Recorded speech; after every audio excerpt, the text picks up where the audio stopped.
അടുക്കളയിലും അകത്തളങ്ങളിലും തളച്ചിട്ട കേരളീയ സ്ത്രീത്വത്തെ, സ്ത്രീ ജീവിതത്തെ അവിടെ നിന്ന് വിമോചിപ്പിച്ചത്, അവിടെ നിന്ന് സംരംഭകരാക്കി മാറ്റിയത്, സാമ്പത്തിക, സാമൂഹിക, സാംസ്കാരിക ജീവിതത്തിലേക്ക്, രാഷ്ട്രീയത്തിലേക്ക് ഒക്കെ നയിച്ചത്, അവർക്ക് വഴികാണിച്ചത്, തുണയായി നിന്നത് ഈ മഹാപ്രസ്ഥാനമാണ്.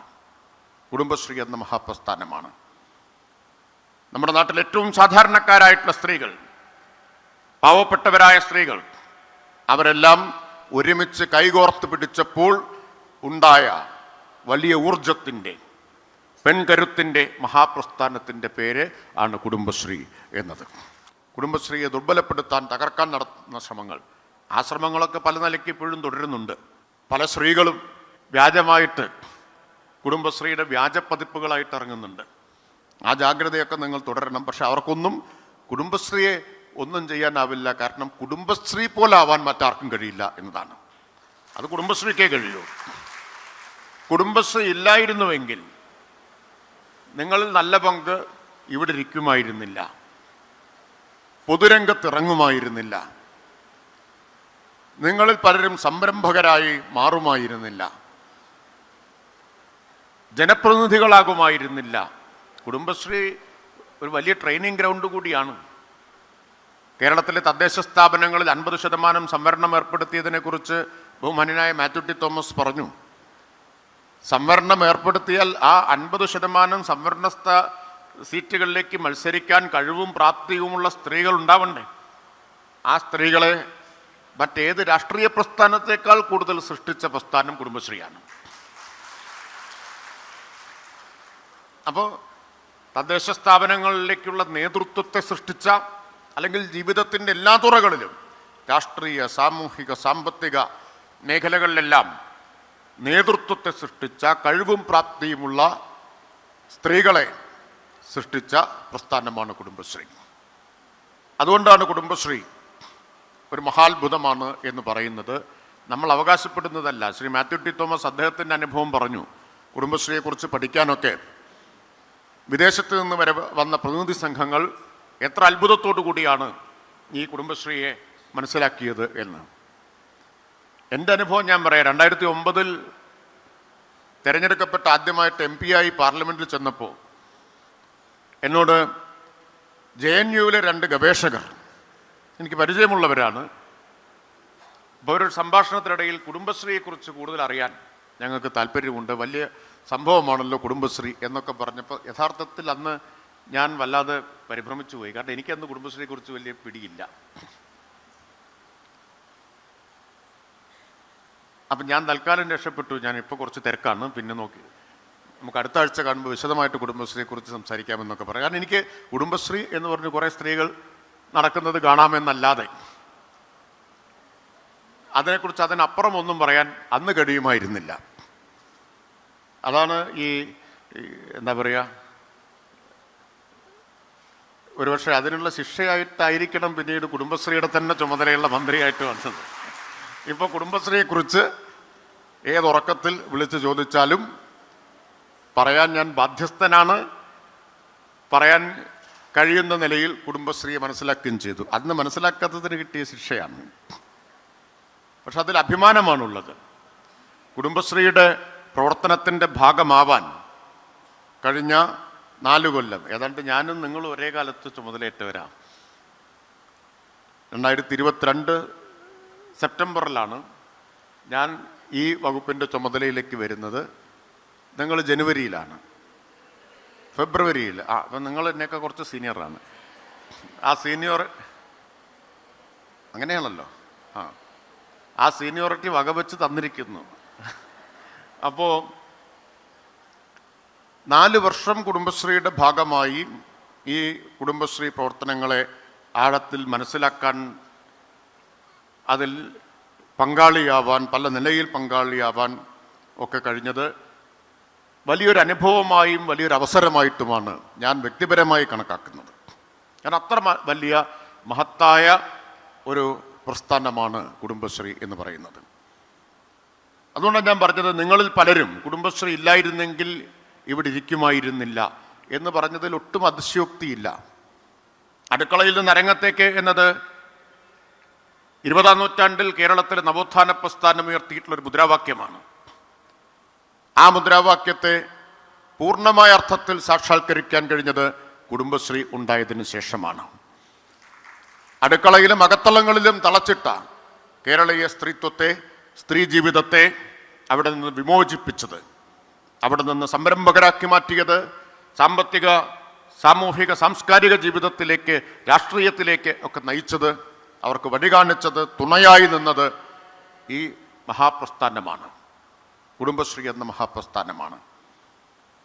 നമ്മുടെ നാട്ടിൽ ഏറ്റവും സാധാരണക്കാരായിട്ടുള്ള സ്ത്രീകൾ, പാവപ്പെട്ടവരായ സ്ത്രീകൾ, അവരെല്ലാം ഒരുമിച്ച് കൈകോർത്ത് പിടിച്ചപ്പോൾ ഉണ്ടായ വലിയ ഊർജത്തിൻ്റെ, പെൺകരുത്തിൻ്റെ മഹാപ്രസ്ഥാനത്തിൻ്റെ പേര് ആണ് കുടുംബശ്രീ എന്നത്.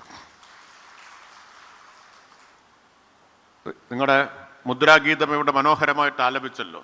അതിൽ പറയുന്നില്ലേ, വിരിഞ്ഞു നിൽക്കാം വീഥികൾ നീളെ തമ്മിൽ തണലായി മാറിയിടാം. അങ്ങനെ സ്ത്രീകൾ ഒരുമിച്ച് നിവർന്നു നിന്ന് തമ്മിൽ തണലായി മാറിയ പ്രസ്ഥാനമാണ് കുടുംബശ്രീ. കുടുംബശ്രീ ആരംഭിക്കുന്നത് ദാരിദ്ര്യ നിർമ്മാർജ്ജന പ്രസ്ഥാനം എന്ന നിലയിലാണ്, ഒരു മിഷൻ എന്ന നിലയിലാണ്.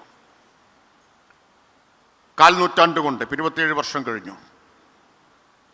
കുടുംബശ്രീ അതിൻ്റെ ദൗത്യം, ആ അർത്ഥത്തിലുള്ള ദൗത്യം നിറവേറ്റുന്നതിൽ വലിയ വിജയമാണ് കൈവരിച്ചത്. അതുകൊണ്ടാണ് ഇന്ത്യയിലെ ദാരിദ്ര്യം ഏറ്റവും കുറഞ്ഞ സംസ്ഥാനമായി കേരളത്തിന് മാറാൻ കഴിഞ്ഞത്. കുടുംബശ്രീ അതിൻ്റെ ദൗത്യം ഏറ്റവും ഭംഗിയായി നിറവേറ്റിയത് കൊണ്ടുകൂടിയാണ്. വേറെയും കാരണങ്ങളുണ്ട്. പക്ഷെ കുടുംബശ്രീ വന്നപ്പോൾ ദാരിദ്ര്യ നിർമ്മാർജ്ജനത്തിന് കൂടുതൽ ഗതിവേഗവും ഊർജവും കൈവരിക്കാൻ കഴിഞ്ഞു. അതുകൊണ്ട് ഇന്ന് ഇന്ത്യയിൽ അതിദാരിദ്ര്യം ആദ്യം ഇല്ലാതാക്കാൻ കഴിയുന്ന സംസ്ഥാനം എന്ന നേട്ടത്തിൻ്റെ പടിവാതിൽക്കൽ കേരളം എത്തി നിൽക്കുകയാണ്. 2021 0.71% നീതി ആയോഗിൻ്റെ കണക്കനുസരിച്ച് ജനസംഖ്യയിൽ അതിദരിദ്രരുടെ ശതമാനമെങ്കിൽ ഇന്ന് ഏറ്റവും ഒടുവിലെ നീതി ആയോഗിൻ്റെ കണക്ക് അനുസരിച്ചത് തന്നെ അത് 0.48 കുറഞ്ഞു. അതിദാരിദ്ര്യ നിർമ്മാർജ്ജനത്തിന് വേണ്ടി കേരളം ആവിഷ്കരിച്ച പദ്ധതി 64,006 കുടുംബങ്ങളെ കണ്ടെത്തി. അതിൽ 93% പേരെ അതിദാരിദ്ര്യത്തിൽ നിന്ന് മോചിപ്പിക്കാൻ ഇതിനകം തന്നെ നമുക്ക് കഴിഞ്ഞിട്ടുണ്ട്. കോട്ടയവും കണ്ണൂരും ഇന്ത്യയിൽ ആദ്യമായി അതിദാരിദ്ര്യം ഇല്ലാതാക്കിയ 2 ജില്ലകളായി മാറി. ഈ നവംബർ 1 ആകുമ്പോഴേക്കും ഇന്ത്യയിലെ അതിദരിദ്രരില്ലാത്ത ആദ്യത്തെ സംസ്ഥാനം എന്ന ചരിത്ര നേട്ടത്തിൻ്റെ കൊടുമുടിയിൽ കേരളം എത്തിച്ചേരും. അതിലും കുടുംബശ്രീ ഒരു വലിയ പങ്ക് വഹിച്ചിട്ടുണ്ട് കേട്ടോ. ഇപ്പം രാജ്യം മുഴുവൻ അതിദാരിദ്ര്യ നിർമ്മാർജ്ജനത്തെ കുറിച്ച് ചർച്ച ചെയ്യാൻ തുടങ്ങി. ഇന്നലെയാണ് ഒരു പ്രധാന ദേശീയ പത്രത്തിൻ്റെ, ഇന്നലെയല്ല കഴിഞ്ഞ 3 ദിവസമായിട്ട് അദ്ദേഹം വിളിച്ചുകൊണ്ടിരിക്കുകയാണ്, ഒരു മുതിർന്ന പത്രപ്രവർത്തകൻ ഈ അതിദാരിദ്ര്യ നിർമ്മാർജ്ജന പദ്ധതിയെക്കുറിച്ച് സംസാരിക്കാൻ ആഗ്രഹിക്കുന്നു. ഇതൊരു വലിയ മാതൃകയാണ്, രാജ്യത്തിന് മുഴുവൻ മാതൃകയാണ് കേരളം ചെയ്യുന്നത്.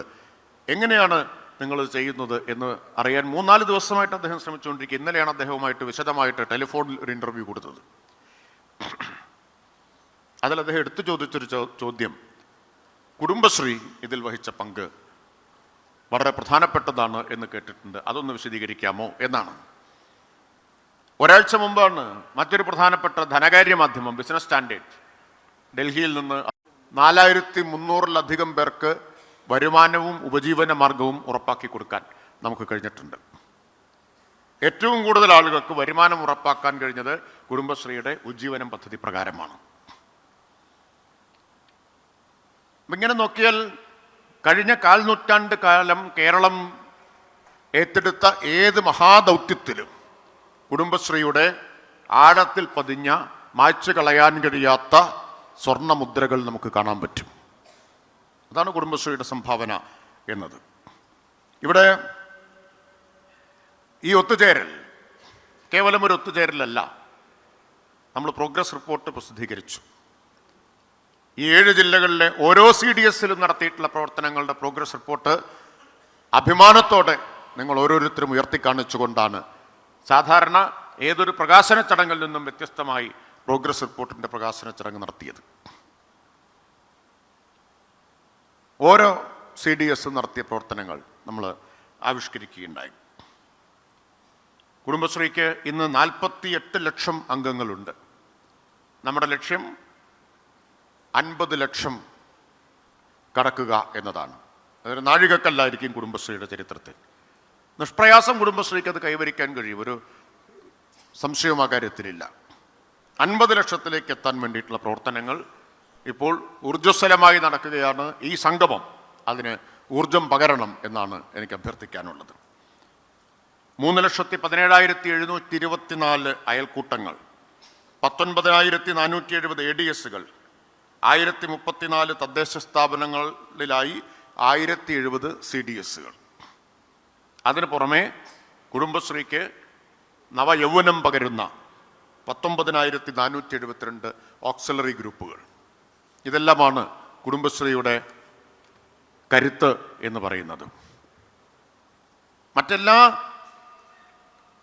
സ്വയം സഹായ സംഘങ്ങളുടെ കൂട്ടായ്മകളിൽ നിന്നും കുടുംബശ്രീയെ വ്യത്യസ്തമാക്കുന്ന കാര്യം ഇതിൻ്റെ ജനാധിപത്യപരമായിട്ടുള്ള ഘടനയും സ്വഭാവവുമാണ്. അയൽക്കൂട്ടാടിസ്ഥാനത്തിലാണ് കുടുംബശ്രീ സംഘടിപ്പിക്കപ്പെട്ടിട്ടുള്ളത്. അയൽവക്കക്കാരാണോ കുടുംബശ്രീയിൽ ഭാഗമാവാം. മറ്റൊരു മാനദണ്ഡവും മറ്റൊരു പരിഗണനയുമില്ല. ജാതി, മതം, കക്ഷി രാഷ്ട്രീയം ഇതൊന്നും കുടുംബശ്രീയിൽ അംഗമാവാനുള്ള മാനദണ്ഡമോ അംഗമാക്കാതിരിക്കാനുള്ള തടസ്സമോ അല്ല. അങ്ങനെ നോക്കുമ്പോൾ ഒരുപക്ഷെ ലോകത്തിലെ തന്നെ ഏറ്റവും വലിയ ജനാധിപത്യ മതനിരപേക്ഷ സ്ത്രീ കൂട്ടായ്മ എന്ന് നമുക്ക് കുടുംബശ്രീയെ വിശേഷിപ്പിക്കാം. നിങ്ങളുടെ കൂട്ടത്തിൽ എല്ലാ ജാതിയിലും മതത്തിലും പെട്ടവരുണ്ടാവും, എല്ലാ രാഷ്ട്രീയ അഭിപ്രായങ്ങളുള്ളവരും ഈ കൂട്ടത്തിലുണ്ടാവും. അങ്ങനെ ഒരു വേദി കുടുംബശ്രീ അല്ലാതെ മറ്റൊന്നില്ല. അപ്പോൾ ജനാധിപത്യപരമായിട്ടുള്ള ഘടന, ജനാധിപത്യ സ്വഭാവം, മതനിരപേക്ഷ സ്വഭാവം ഇതെല്ലാം കുടുംബശ്രീയെ മറ്റെല്ലാത്തിൽ നിന്നും വ്യത്യസ്തമാക്കുന്നതാണ്. അതുകൊണ്ടാണ് കുടുംബശ്രീയെ ദുർബലപ്പെടുത്താൻ കഴിഞ്ഞ കാൽനൂറ്റാണ്ടിനിടയിൽ നിരന്തര ശ്രമങ്ങൾ ഉണ്ടായിട്ടും ആ ശ്രമങ്ങൾക്കൊന്നും കുടുംബശ്രീക്കൊരു പോറൽ പോലും ഏൽപ്പിക്കാൻ കഴിയാതിരുന്നത് അതുകൊണ്ടാണ്. പല ശ്രമങ്ങൾ നടന്നല്ലോ. ശ്രീ മാത്യു ടി തോമസ് ഇവിടെ പറഞ്ഞു. അതിനെതിരെ കുടുംബശ്രീയുടെ സമരം സെക്രട്ടേറിയറ്റ് നടയിൽ നടന്നത് ഞാൻ ഓർക്കുന്നുണ്ട്. ഒരു കാഴ്ചക്കാരനായിട്ട് അത് കണ്ടിട്ടുള്ളത് ഓർക്കുകയാണ്. കുടുംബശ്രീയെ ദുർബലപ്പെടുത്താൻ, തകർക്കാൻ നടത്തുന്ന ശ്രമങ്ങൾ, ആ ശ്രമങ്ങളൊക്കെ പല നിലയ്ക്ക് ഇപ്പോഴും തുടരുന്നുണ്ട്. പല സ്ത്രീകളും വ്യാജമായിട്ട് കുടുംബശ്രീയുടെ വ്യാജ പതിപ്പുകളായിട്ട് ഇറങ്ങുന്നുണ്ട്. ആ ജാഗ്രതയൊക്കെ നിങ്ങൾ തുടരണം. പക്ഷെ അവർക്കൊന്നും കുടുംബശ്രീയെ ഒന്നും ചെയ്യാനാവില്ല. കാരണം കുടുംബശ്രീ പോലെ ആവാൻ മറ്റാർക്കും കഴിയില്ല എന്നതാണ്. അത് കുടുംബശ്രീക്കേ കഴിയൂ. ഇന്ന് CDS എന്ന് പറഞ്ഞാൽ കുടുംബശ്രീയുടെ ത്രിതല സംഘടനാ സംവിധാനത്തിലെ ഏറ്റവും നിർണായകമായിട്ടുള്ള സംവിധാനമാണ് CDS. ഇപ്പോൾ CDS ചെയർപേഴ്സൺ എന്ന് പറഞ്ഞാൽ യഥാർത്ഥത്തിൽ കുടുംബശ്രീയിൽ ഏറ്റവും പവർഫുൾ പോസ്റ്റാണ്. നിങ്ങളൊന്നും ചില്ലറക്കാരല്ല. വളരെ പ്രധാനപ്പെട്ട ഒരു ഉത്തരവാദിത്വമാണ് CDSൻ്റെ ചെയർപേഴ്സൺ. കാരണം കുടുംബശ്രീ മിഷൻ്റെ പ്രവർത്തനങ്ങൾ അയൽക്കൂട്ടങ്ങളിലേക്കും അതുവഴി കുടുംബശ്രീ അംഗങ്ങളിലേക്കും ആകെ എത്തിക്കുന്ന സംവിധാനം ഏതാ? CDS ആണ്. അതുകൊണ്ടാണ് ഞാൻ വെറുതെ ഒരു മുഖസ്തുതിക്ക് പറഞ്ഞതല്ല. CDS ഓഫാക്കിയിട്ടാൽ കുടുംബശ്രീ നിശ്ചലമാവും. അതുകൊണ്ട് അപ്പം ഇനി ആരും അങ്ങനെ വളഞ്ഞ് ചിന്തിച്ചേക്കില്ല എന്നാണ് ഞാൻ വിചാരിക്കുന്നു. അങ്ങനെ ഒരു അവസരം ഉണ്ടല്ലേ, അങ്ങനെ ചിന്തിക്കില്ല എന്നുള്ള വിശ്വാസത്തിലാണ് പറഞ്ഞത്. കുടുംബശ്രീയുടെ ഏറ്റവും പ്രധാന സംവിധാനം അയൽക്കൂട്ടം, ADS, CDS അല്ലേ, നേതൃത്വം വഹിക്കുന്ന സംവിധാനമാണ് CDS എന്നുള്ളത്. അപ്പോൾ CDSൻ്റെ പ്രവർത്തനം നമുക്ക് ഇതുവരെയുള്ള പ്രവർത്തനത്തിൻ്റെ അനുഭവത്തിൻ്റെ അടിസ്ഥാനത്തിൽ കൂടുതൽ ശക്തിപ്പെടുത്തണം. കുടുംബശ്രീയുടെ പ്രവർത്തനങ്ങളെ കൂടുതൽ ഊർജ്ജസ്വലമാക്കി മാറ്റണം. കൂടുതൽ നവീകരിക്കാൻ നമുക്ക് കഴിയണം. ഇവിടെ പറഞ്ഞില്ലേ, MLA പറഞ്ഞു വൈവിധ്യവൽക്കരണം വേണം എന്നത്. വൈവിധ്യവൽക്കരണത്തിനുള്ള ശ്രമമാണ് കഴിഞ്ഞ 4 വർഷമായിട്ട് നമ്മൾ നിരന്തരം നടത്തിക്കൊണ്ടിരിക്കുന്നത്. അയൽക്കൂട്ട സംവിധാനത്തിൻ്റെ ഏകോപനം ഉറപ്പുവരുത്താൻ CDSനാണ് കഴിയുക. CDSൻ്റെ കാര്യക്ഷമത, ചലനാത്മകത, നേതൃമികവ് ഇതിനെയൊക്കെ ആശ്രയിച്ചിരിക്കുന്നു അയൽക്കൂട്ടത്തെ നമുക്ക് എത്രത്തോളം ഏകോപിപ്പിക്കാൻ കഴിയും, എത്രത്തോളം പ്രവർത്തിപ്പിക്കാൻ, ചലിപ്പിക്കാൻ കഴിയും എന്നത്. ഇപ്പോൾ സമ്പാദ്യശീലം, സംരംഭങ്ങൾ ആരംഭിക്കൽ, നൈപുണ്യ പരിശീലനം, തൊഴിൽ ലഭ്യമാക്കൽ, പല കാരണങ്ങൾ കൊണ്ട്, ശാരീരികവും സാമൂഹികവുമായിട്ടുള്ള കാരണങ്ങൾ കൊണ്ടൊക്കെ പിന്തള്ളപ്പെട്ടു പോയ വിഭാഗങ്ങൾക്ക് സഹായം നൽകൽ, സ്ത്രീകൾക്ക് തുല്യതയ്ക്ക് വേണ്ടിയിട്ടുള്ള ഇടപെടലുകൾ, ഇതൊക്കെ പ്രാദേശികാടിസ്ഥാനത്തിൽ നേതൃത്വം കൊടുക്കുന്നത് ആരാ? CDS ആണ്. അപ്പോൾ ആ വലിയ ഉത്തരവാദിത്വം നിറവേറ്റുന്നവരാണ് CDSൻ്റെ ചെയർപേഴ്സൺമാർ. സംസ്ഥാന സർക്കാരിനും തദ്ദേശ സ്ഥാപനങ്ങൾക്കും ഏത് കാര്യവും വിശ്വസിച്ച് ഏൽപ്പിക്കാൻ കഴിയുന്ന ഒരു പ്രസ്ഥാനമായി ഇന്ന് കുടുംബശ്രീ മാറിയിട്ടുണ്ട്. കുടുംബശ്രീയാണോ ധൈര്യമായിട്ട് ഏൽപ്പിക്കാം. തൊട്ടതെല്ലാം പൊന്നാക്കുന്നൊരു വൈഭവം കുടുംബശ്രീക്കുണ്ട്. ഏത് കാര്യത്തിൽ നിങ്ങൾ നോക്കും, മാലിന്യ സംസ്കരണം മുതൽ ഇപ്പം ഏറ്റവും ഒടുവിൽ കുടുംബശ്രീ 180ഓളം പുതിയ സാങ്കേതിക വിദ്യകളാണ് കരസ്ഥമാക്കിയിട്ടുള്ളത് ടെക്നോളജി കോൺക്ലേവ് വഴി. അപ്പോൾ ആധുനിക സാങ്കേതിക വിദ്യ വരെ നീളുന്ന വൈവിധ്യം കുടുംബശ്രീയുടെ പ്രവർത്തനങ്ങളിൽ ഉണ്ട്. ആ വൈവിധ്യവൽക്കരണത്തെയും കൂടുതൽ ശക്തിപ്പെടുത്തണം. കാരണം നേരത്തെ പറഞ്ഞത് ശരിയാണ്, 4 നൂറ്റാണ്ട് മുമ്പ് കുടുംബശ്രീ ആരംഭിച്ചപ്പോഴുണ്ടായിരുന്ന ലക്ഷ്യവും ദൗത്യവുമല്ല ഇന്ന് നമ്മുടെ മുമ്പിലുള്ളത്. അത് നാം ഏറെക്കുറെ നിറവേറ്റിയിരിക്കുന്നു. ഇന്ന് പുതിയ ലക്ഷ്യങ്ങൾ നമുക്ക് കൈവരിക്കാനുണ്ട്, പുതിയ ചുമതലകളുണ്ട്, പുതിയ വെല്ലുവിളികൾ നാം അഭിമുഖീകരിക്കുന്നുണ്ട്. അതിന് കുടുംബശ്രീയുടെ സംഘടനാ സംവിധാനത്തെ പ്രാപ്തമാക്കണം. കുടുംബശ്രീയുടെ ഓറിയന്റേഷനിൽ അതിനനുസരിച്ച മാറ്റം വരണം. അടിസ്ഥാന സ്വഭാവങ്ങളിൽ വെള്ളം ചേർക്കാതെ തന്നെ, അടിസ്ഥാന സ്വഭാവം നിലനിർത്തിക്കൊണ്ട് തന്നെ കുടുംബശ്രീ കൂടി പ്രവർത്തിച്ച് ഉണ്ടായ മാറ്റം മാറിയ കേരളത്തിൻ്റെ പുതിയ കടമകൾ ഏറ്റെടുക്കുന്ന, പുതിയ ലക്ഷ്യങ്ങൾ കൈവരിക്കാൻ കഴിയുന്ന പ്രസ്ഥാനമാക്കി കുടുംബശ്രീയെ നമുക്ക് മാറ്റാൻ കഴിയണം. നിങ്ങൾക്കെല്ലാം വലിയ അനുഭവ സമ്പത്തുണ്ട്. തൊട്ടുമുമ്പ് 2022 നിങ്ങൾ CDS ചെയർപേഴ്സൺമാരായി ചുമതലയേറ്റതെങ്കിലും അതിനു മുമ്പ് കോവിഡ് കാലത്ത് പ്രവർത്തിച്ചതിൻ്റെ അനുഭവം നിങ്ങൾക്കുണ്ടാവും എന്നാണ് ഞാൻ വിചാരിക്കുന്നത്. കോവിഡിനെ ലോകത്ത് തന്നെ ഏറ്റവും ഫലപ്രദമായിട്ട് പ്രതിരോധിച്ചൊരു നാടായിട്ട് കേരളത്തെ മാറ്റാൻ നമുക്ക് കഴിഞ്ഞപ്പോൾ അതിൽ പൊതുജനാരോഗ്യ സംവിധാനത്തിനൊപ്പം തന്നെ കേരളത്തിലെ പ്രാദേശിക ഭരണ സംവിധാനത്തിനും കുടുംബശ്രീക്കും ഒരു പ്രധാനപ്പെട്ട പങ്കുണ്ട്. കുടുംബശ്രീ പ്രവർത്തകർ ഒറ്റക്കെട്ടായിട്ട് അങ്ങോട്ട് ഇറങ്ങിയിരുന്നില്ലേ? കുടുംബശ്രീയുടെ നേതൃത്വത്തിൽ നമ്മൾ ക്വാറന്റൈൻ സെൻ്ററുകൾ രൂപീകരിച്ചു, ജനകീയ ഹോട്ടലുകൾ തുറന്നു. കോവിഡ് കാലത്താണ് ജനകീയ ഹോട്ടൽ. ആ കാലത്തെ ഒരു സവിശേഷ ഇടപെടലായിട്ടാണ് അത് വന്നത്. ഇതെല്ലാം നമുക്കന്ന് ആരംഭിക്കാൻ കഴിഞ്ഞു. ഏതൊരു പ്രതിസന്ധിയെ നാട് അഭിമുഖീകരിച്ച സമയത്തും ആ പ്രതിസന്ധിയെ നേരിടാനും അതിജീവിക്കാനുമുള്ള പ്രവർത്തനങ്ങളിൽ നെടുന്തൂണായി കുടുംബശ്രീ നിന്നിട്ടുണ്ട്. കോവിഡ് കഴിഞ്ഞു, 2018 കോവിഡിന് മുമ്പ് 2018 പ്രളയമുണ്ടായി. 2018 പ്രളയ ദുരിതാശ്വാസത്തിനായി കുടുംബശ്രീ അന്ന് സമാഹരിച്ച് നൽകിയത് 11 കോടി രൂപയാണ്. 11 കോടി രൂപ കുടുംബശ്രീ സമാഹരിച്ച് നൽകി. വയനാട്ടിൽ ദുരന്തമുണ്ടായപ്പോഴോ കുടുംബശ്രീയുടെ ഇടപെടലായിരുന്നു കേരളത്തിൽ മുഖ്യമന്ത്രിയുടെ ദുരിതാശ്വാസ നിധിയിലേക്ക് ഏറ്റവും വലിയ സംഭാവന എത്തിച്ചത്. അതിനേക്കാൾ വലിയ സംഭാവന മറ്റാരും നൽകിയിട്ടില്ല. 20.5 കോടി രൂപയാണ് കുടുംബശ്രീ പ്രവർത്തകർ സമാഹരിച്ച് നൽകിയത്. അതായത് 18 പ്രളയത്തിൻ്റെ സംഭാവനയുടെ റെക്കോർഡ്, കുടുംബശ്രീയുടെ റെക്കോർഡ് കുടുംബശ്രീ തന്നെ തിരുത്തി 2024 ചൂരൽമല ദുരന്തത്തിൻ്റെ ഘട്ടത്തിൽ. ഇത് നിങ്ങളുടെ കരുത്തിനെയാണ് കാണിക്കുന്നത്, നിങ്ങളുടെ വലിപ്പം എത്രയുണ്ട് എന്നാണ് കാണിക്കുന്നത്. നിങ്ങളൊന്ന് നിശ്ചയിച്ചുറപ്പിച്ചാൽ എന്തെല്ലാം സാധ്യമാകും എന്നാണ് ഇതെല്ലാം കാണിക്കുന്നത്. ഇതിനൊക്കെ നേതൃത്വം കൊടുത്ത കരുത്തുറ്റ നേതാക്കളാണ് ഈ ഇരിക്കുന്ന ചെയർപേഴ്സൺമാർ. അത് വലിയ അനുഭവമാണ്, ചെറിയ കാര്യമല്ല. ഈ അനുഭവങ്ങളുമായിട്ടാണ് നിങ്ങൾ തുടർന്ന് കുടുംബശ്രീയിൽ തന്നെ പ്രവർത്തിക്കുക, അല്ലെങ്കിൽ മറ്റു വലിയ ഉത്തരവാദിത്വങ്ങളിലേക്കുമെല്ലാം നിങ്ങൾ പോവുക.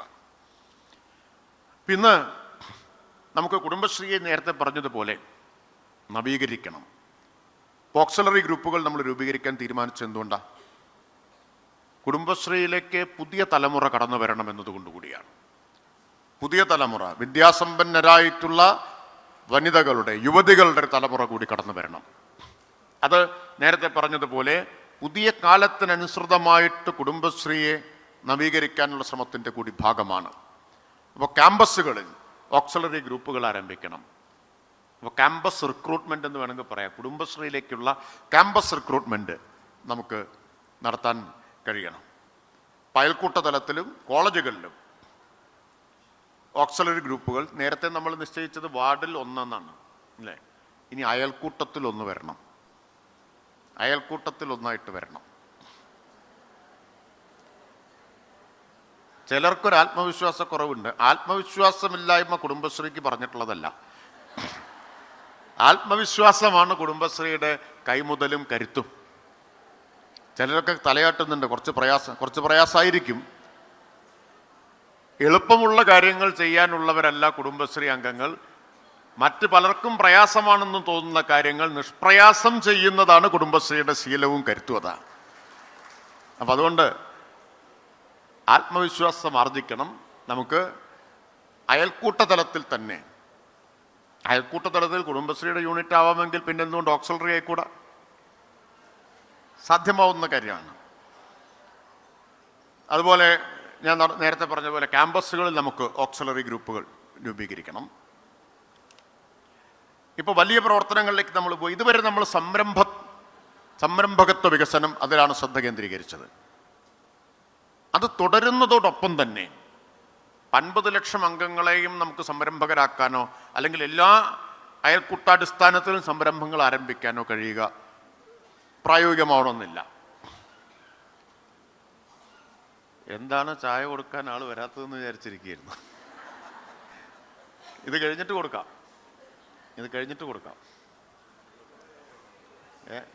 സാധാരണ പല പരിപാടികളിലും ഉദ്ഘാടന പ്രസംഗകൻ നീണ്ടു പോകുന്നു എന്ന് കണ്ടാൽ നിർത്തിക്കാനുള്ള ഏർപ്പാടാണ്. അപ്പം ചായയായിട്ട് ആളെ വിടുക എന്നുള്ളത്. സംഘാടകർ പിന്നിൽ നിന്ന് കുത്തുന്ന കുത്താണത്. അപ്പോൾ പക്ഷെ ഇവിടെ ചില കാര്യം പറഞ്ഞിട്ടല്ലേ പോകാൻ പറ്റൂ. വെറുതെ പ്രസംഗിച്ചിട്ട് പോകാൻ പറ്റില്ലല്ലോ. അധികം നീട്ടുന്നില്ല, പക്ഷെ ചില കാര്യങ്ങൾ കൂടി നിങ്ങളോട് പറയാനുണ്ട്. അപ്പോൾ എല്ലാവരെയും നമുക്ക് സംരംഭകരാക്കുക എന്നുള്ളത് മാത്രമല്ല നമ്മുടെ ലക്ഷ്യം. സംരംഭകത്വ വികസനത്തിലുള്ള ഊന്നൽ തുടരുന്നതോടൊപ്പം തൊഴിൽ സൃഷ്ടിക്കുക, വേതനാധിഷ്ഠിതമായ തൊഴിൽ സൃഷ്ടിക്കുക എന്നതിലേക്കും കുടുംബശ്രീ കടക്കുകയാണ്. സംസ്ഥാന സർക്കാർ ആവിഷ്കരിച്ചിട്ടുള്ള വിജ്ഞാന കേരളം പദ്ധതി കേരളത്തിലെ സ്ത്രീകളുടെ, പ്രധാനമായും സ്ത്രീകളുടെ സ്കിൽ ഗ്യാപ്പ് കണ്ടെത്തി സ്കില്ലിങ്ങിലൂടെ ആ വിടവ് പരിഹരിച്ച് അവർക്ക് തൊഴിലവസരങ്ങൾ ലഭ്യമാക്കാൻ വേണ്ടിയിട്ടുള്ളതാണ് വിജ്ഞാന കേരളം. അതിൻ്റെ പരീക്ഷണം ആദ്യം നടന്നത് പത്തനംതിട്ടയിലാണ്. വിജ്ഞാന പത്തനംതിട്ട എന്ന ആ പരീക്ഷണത്തിൻ്റെ അനുഭവങ്ങളെ മുൻനിർത്തി കേരളത്തിന് അനുയോജ്യമായ നിലയിൽ വികസിപ്പിച്ചിട്ടുള്ളതാണ് വിജ്ഞാന കേരളം പദ്ധതി. അതിനൊരു ഉദ്ദേശമുണ്ട്, ഒരു ലക്ഷ്യമുണ്ട്. ഇപ്പോൾ കേരളത്തിൽ ഇത്രയൊക്കെ മാറ്റം ഉണ്ടായി, കുടുംബശ്രീയൊക്കെ വന്നു, വലിയ മാറ്റം സമൂഹത്തിലുണ്ടായി, സ്ത്രീ ജീവിതത്തിലുണ്ടായി എന്നൊക്കെ പറയുമ്പോഴും ലേബർ ഫോഴ്സ് പാർട്ടിസിപ്പേഷൻ, അതായത് തൊഴിൽ പങ്കാളിത്തം വെറും 20% കേരളത്തിലെ സ്ത്രീകളുടെ. വെറും 20%.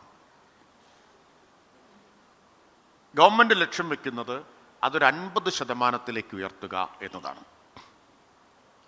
നമ്മൾ നേരത്തെ തന്നെ പ്രഖ്യാപിച്ചൊരു ലക്ഷ്യമുണ്ട്. കേരളത്തെ മധ്യവരുമാന രാഷ്ട്രങ്ങളുടെ നിലവാരത്തിലേക്ക് എത്തിക്കുക.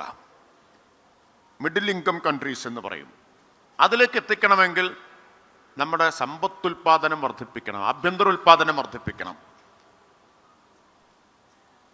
അപ്പോഴാണ് നമ്മൾ നോക്കുമ്പോൾ കേരളത്തിലെ ജനസംഖ്യയിൽ വലിയൊരു വിഭാഗം തൊഴിൽ സേനയിലില്ല, അല്ലെങ്കിൽ അവരുടെ തൊഴിൽ പങ്കാളിത്തം 1/5 മാത്രമാണ്.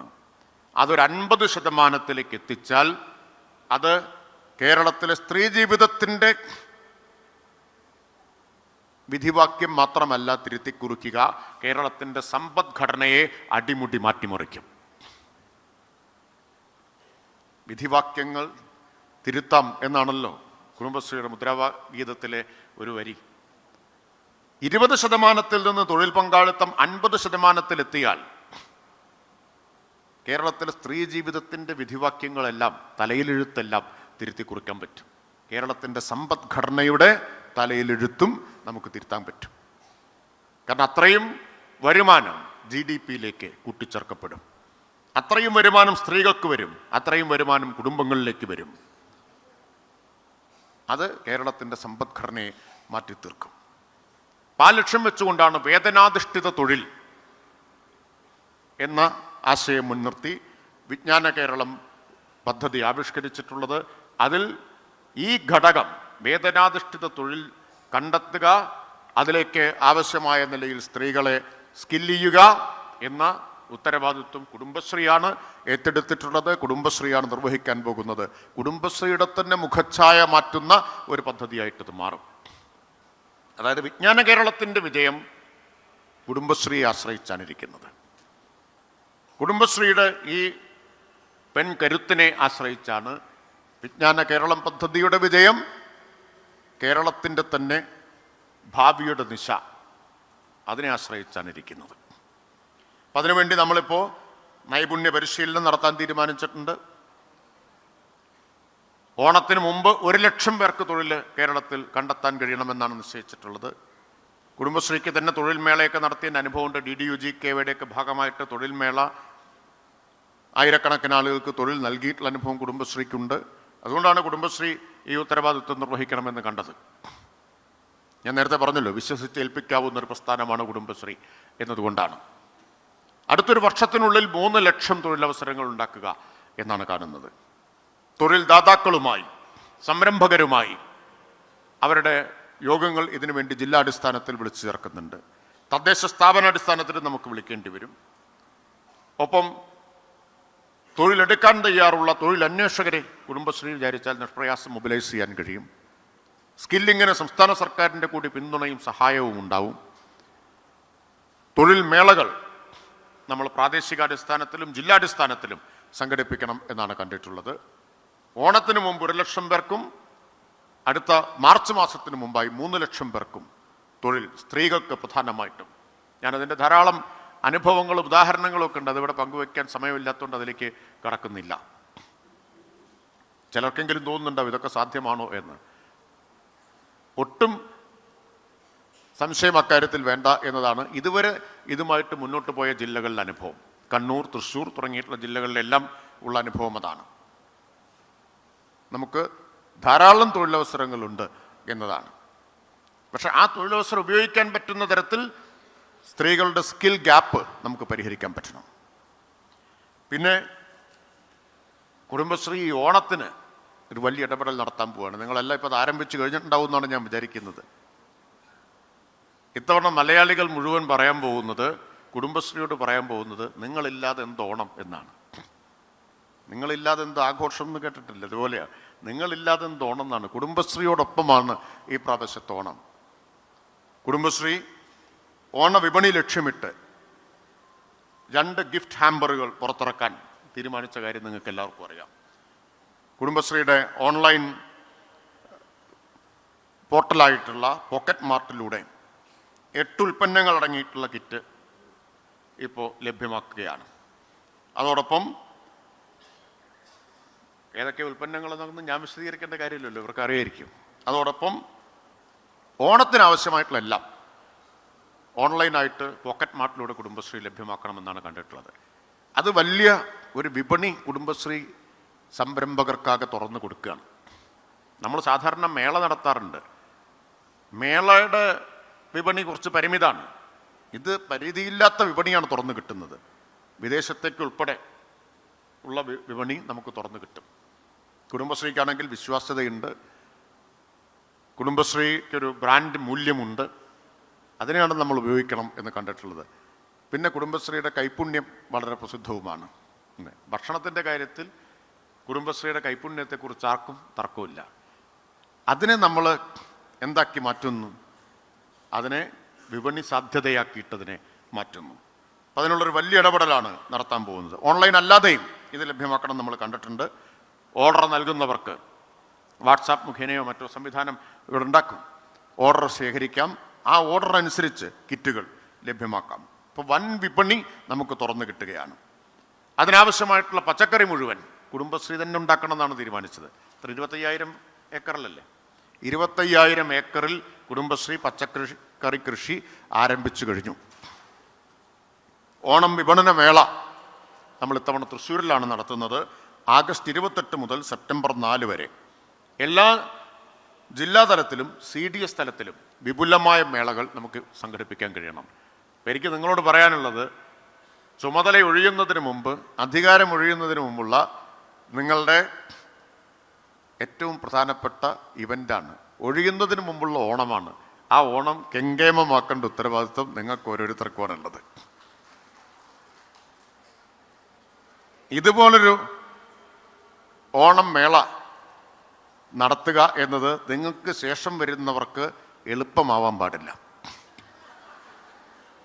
അതാണ് പറയാനുള്ളത്. നോക്കട്ടെ, ഓരോരുത്തരുടെയും കഴിവ് സാമർഥ്യം എത്രത്തോളം ഉണ്ടെന്ന് നിശ്ചയിക്കപ്പെടുന്നതായിരിക്കും ഇത്. നേരത്തെ ഇവിടെ പറഞ്ഞല്ലോ, കാർഷിക മേഖലയിൽ നമ്മൾ 180ഓളം ടെക്നോളജി ഇന്ത്യയിലെ പ്രധാനപ്പെട്ട സർവകലാശാലകൾ, ഗവേഷണ സ്ഥാപനങ്ങൾ എന്നിവരിൽ നിന്ന് സ്വന്തമാക്കി. അതിൻ്റെ അടിസ്ഥാനത്തിൽ കേട്ടാപ്പ് പദ്ധതി നമ്മൾ ആവിഷ്കരിച്ചിട്ടുണ്ട്. അതുപോലെ കേരളത്തിൽ ഇന്ന് തുറന്നു വരുന്നൊരു വലിയ മേഖലയാണ്, വേണമെങ്കിൽ ഒരു വലിയ വിപണിയാണ് എന്ന് പറയാം, ഒരു സേവന മേഖലയാണ് കെയർ ഇൻഡസ്ട്രി എന്നത്. സംസ്ഥാന സർക്കാർ സാർവത്രികമായ സൗജന്യ പാലിയേറ്റീവ് സംവിധാനം ഒരുക്കുന്നുണ്ട്. എന്നാൽ അത് മാത്രമല്ല, കെയർ ഇൻഡസ്ട്രിയുടെ ഒരു വലിയ സാധ്യത എന്താണെന്ന് വെച്ചാൽ പണം കൊടുക്കാൻ കഴിയുന്ന ആളുകളുണ്ട്. അപ്പം അതുകൂടി ലക്ഷ്യമിട്ടുകൊണ്ട് കുടുംബശ്രീ നേരത്തെ ആവിഷ്കരിച്ചിട്ടുള്ളതാണ്. ഇപ്പോൾ അതുമായിട്ട് നമ്മൾ മുന്നോട്ട് പോയി കഴിഞ്ഞിരിക്കുന്നു. ആദ്യത്തെ ബാച്ച് പുറത്തിറങ്ങി അല്ലേ? 3 ബാച്ച് പുറത്തിറങ്ങിക്കഴിഞ്ഞു. കെയർ എക്സിക്യൂട്ടീവുകൾ 3 ബാച്ച് 1500 പേര് ഇറങ്ങി. ഇപ്പോൾ മൊത്തം 1000 പേര് ഇറങ്ങി. 1000 പേരെ നമ്മൾ പരിശീലിപ്പിച്ച് രംഗത്തിറക്കി കഴിഞ്ഞു. കെ ഫോർ കെയർ എന്ന പേരിലുള്ള പദ്ധതി ആവിഷ്കരിച്ചു കഴിഞ്ഞിട്ടുണ്ട്. അതും വലിയ സാധ്യതയുള്ള ഒരു മേഖലയാണ്. തൊഴിലവസരങ്ങൾ ധാരാളം സൃഷ്ടിക്കാൻ കഴിയുന്ന ഒരു മേഖലയാണ്. ക്വിക്ക് സർവ് നമ്മൾ ആരംഭിച്ചു. 10 കഫേ കുടുംബശ്രീ പ്രീമിയം റെസ്റ്റോറൻറ്റുകൾ ആരംഭിച്ചു. ആരംഭിച്ച എല്ലായിടത്തും നന്നായിട്ടാണത് പോകുന്നത്, എല്ലായിടത്തും. ആദ്യത്തേത് ആരംഭിച്ചത് അങ്കമാലിയിലാണ്. അങ്കമാലിയിൽ ഞാൻ ആ വഴിക്ക് പോകുമ്പോഴൊക്കെ കയറാറുണ്ട്. അപ്പോഴൊക്കെ അവർ രജിസ്റ്റർ എടുത്ത് തരും. അവിടെ വരുന്ന സെലിബ്രിറ്റികൾ എല്ലാം എഴുതി ഒപ്പിട്ട് അവരുടെ അനുഭവം പങ്കുവച്ചിട്ടുള്ളത്. കാരണം കുടുംബശ്രീക്കുള്ള വിശ്വാസ്യതയാണ് അതിൻ്റെ കാരണം. കുടുംബശ്രീയുടേതാണോ എന്നാൽ നമുക്ക് ധൈര്യമായിട്ട് ചെല്ലാം എന്നൊരു വിശ്വാസ്യത കുടുംബശ്രീ ആർജിച്ചിട്ടുണ്ട്. എല്ലാ പ്രീമിയം കഫേകളും നല്ല നിലയിലാണ് മുന്നോട്ട് പോകുന്നത്. കുടുംബശ്രീയുടെ CDS ഓഫീസുകളെയെല്ലാം ISO നിലവാരത്തിലേക്ക് എത്തിക്കാൻ വേണ്ടിയിട്ടുള്ള പ്രവർത്തനങ്ങൾ നടക്കുകയാണ്. കഴിഞ്ഞ രജത ജൂബിലി ആഘോഷിച്ചു കഴിഞ്ഞെങ്കിലും കുടുംബശ്രീക്ക് സ്വന്തമായിട്ടൊരു ആസ്ഥാനമില്ല എന്നൊരു കുറവ് അവശേഷിച്ചിരുന്നു. ആ കുറവും ഈ വർഷം നമുക്ക് പരിഹരിക്കാൻ കഴിയും. സ്വന്തം ആസ്ഥാനത്തിനാവശ്യമായിട്ടുള്ള സ്ഥലം ലഭിച്ചു കഴിഞ്ഞു. എത്രയും പെട്ടെന്ന് ആസ്ഥാനത്തിൻ്റെ നിർമ്മാണം നമുക്ക് ആരംഭിക്കാൻ കഴിയും. അങ്ങനെ വലിയ കുടുംബശ്രീയുടെ ചരിത്രത്തിൽ വലിയ നാഴികക്കല്ലുകൾ പിന്നിടുന്നൊരു വർഷമായിട്ടാണ് ഈ വർഷം മാറാൻ പോകുന്നത്. ഞാൻ നേരത്തെ പറഞ്ഞതുപോലെ എല്ലാ മേഖലകളിലും ഇപ്പോൾ മാ കെയർ കുടുംബശ്രീ ആരംഭിക്കുന്ന പുതിയ സംരംഭമാണ്. അതിന് വലിയൊരു സാമൂഹികമായിട്ടുള്ള ലക്ഷ്യം കൂടിയുണ്ട്. മയക്കുമരുന്നിനെതിരായിട്ടുള്ള വലിയ പോരാട്ടത്തിലാണ് കേരളം ആകെ ഏർപ്പെട്ടിട്ടുള്ളത്. മയക്കുമരുന്ന് സംഘങ്ങൾ, മാഫിയ പിടിമുറുക്കുന്നത്, അവർ ലക്ഷ്യം വയ്ക്കുന്നത് കുട്ടികളെയാണ്, കൗമാരക്കാരെയും കുട്ടികളെയുമാണ്. ക്യാച്ച് ദം യങ് എന്നതാണ് അവരുടെ മുദ്രാവാക്യം. സ്കൂൾ കുട്ടികളെയൊക്കെ. അതുകൊണ്ടാണ് സ്കൂൾ പരിസരങ്ങളിലുള്ള കടകളിലെല്ലാം പരിശോധനകളൊക്കെ ശക്തമാക്കിക്കൊണ്ടിരിക്കുന്നത്. അപ്പോൾ കുട്ടികൾക്ക് സ്കൂളിൽ നിന്ന് പുറത്തു പോകാതെ തന്നെ ആവശ്യമായിട്ടുള്ള എല്ലാം സ്കൂളിൽ ലഭ്യമാക്കുക എന്ന ഉദ്ദേശത്തോടു കൂടിയിട്ടാണ് വിദ്യാഭ്യാസ വകുപ്പുമായി ചേർന്ന് ഞാനും വിദ്യാഭ്യാസ മന്ത്രിയും യോഗം ചേർന്ന് ചർച്ച ചെയ്തെടുത്ത തീരുമാനമാണ് കേരളത്തിലെ 1000 സ്കൂളുകളിൽ ഈ വർഷം തന്നെ മാക്ക് കെയർ സ്റ്റോറുകൾ ആരംഭിക്കാൻ തീരുമാനിച്ചിട്ടുണ്ട്. കുട്ടികൾക്ക് ആവശ്യമായിട്ടുള്ള എല്ലാ ഉൽപ്പന്നങ്ങളും സ്കൂളിനകത്ത് ലഭിക്കും. നമ്മളിപ്പോൾ ഉദ്ഘാടനം നിശ്ചയിച്ചു കഴിഞ്ഞു അല്ലേ? അടുത്ത ആഴ്ച ഉദ്ഘാടനം നടക്കുകയാണ്. 400 തുടങ്ങി. ഔദ്യോഗിക ഉദ്ഘാടനം നടത്താൻ പോകുന്നു. വിദ്യാഭ്യാസ മന്ത്രി കൂടി പങ്കെടുത്തുകൊണ്ട്. 1000 നമ്മൾ ലക്ഷ്യമിട്ടിട്ടുള്ളത്. ആ ലക്ഷ്യം മറികടക്കാൻ കഴിയും എന്ന കാര്യത്തിൽ എനിക്ക് സംശയമൊന്നുമില്ല. ഇപ്പം 400 ആയിട്ടുള്ളത്. 600 കൂടി എത്രയും പെട്ടെന്ന് നമുക്ക് ആരംഭിക്കാൻ കഴിയണം. അപ്പം അവസാനിപ്പിക്കുന്നതിന് മുമ്പ് എനിക്ക് നിങ്ങളോട് പറയാനുള്ളത്, നവകേരളം എന്ന ലക്ഷ്യം സാക്ഷാത്കരിക്കാൻ ഏറ്റവും വലിയ സംഭാവന നൽകാൻ കഴിയുന്ന പ്രസ്ഥാനം കുടുംബശ്രീയാണ് എന്നതാണ്. കഴിഞ്ഞ 1/4 നൂറ്റാണ്ട് കൊണ്ട് കുടുംബശ്രീ എങ്ങനെയാണോ കേരളത്തെ മാറ്റിമറിക്കാൻ നേതൃത്വം കൊടുത്തത്, കേരളത്തിലെ സ്ത്രീ ജീവിതത്തിൻ്റെ വിധിവാക്യങ്ങളെ തിരുത്തിക്കുറിച്ചത്, അതുപോലെ പുതിയ കാലത്തിൻ്റെ വെല്ലുവിളികളെ നേരിട്ടുകൊണ്ടും പുതിയ കാലം തുറന്നു തരുന്ന അവസരങ്ങളെയാകെ ഉപയോഗപ്പെടുത്തിക്കൊണ്ടും കേരളത്തെ മുഴുവൻ നവീകരിക്കാൻ ഉതകുന്ന പ്രവർത്തനങ്ങളുടെ നെടുന്തൂണായി, നട്ടെല്ലായി കുടുംബശ്രീയുടെ ഈ പെൺകരുത്ത് നമുക്ക് ഉപയോഗിക്കാൻ കഴിയണം എന്ന് അഭ്യർത്ഥിച്ചുകൊണ്ട്, കഴിഞ്ഞ 4 കൊല്ലം വലിയ പ്രവർത്തനങ്ങൾക്ക് നേതൃത്വം കൊടുത്ത അനുഭവ സമ്പത്തുള്ള നിങ്ങൾക്ക് ഈ ചുമതലകൾ ഭംഗിയായി നിറവേറ്റാൻ കഴിയും എന്ന പ്രത്യാശ പങ്കുവെച്ചുകൊണ്ട് ഞാൻ എൻ്റെ പ്രസംഗം ചുരുക്കുന്നു. എല്ലാവർക്കും സ്നേഹാഭിവാദനം.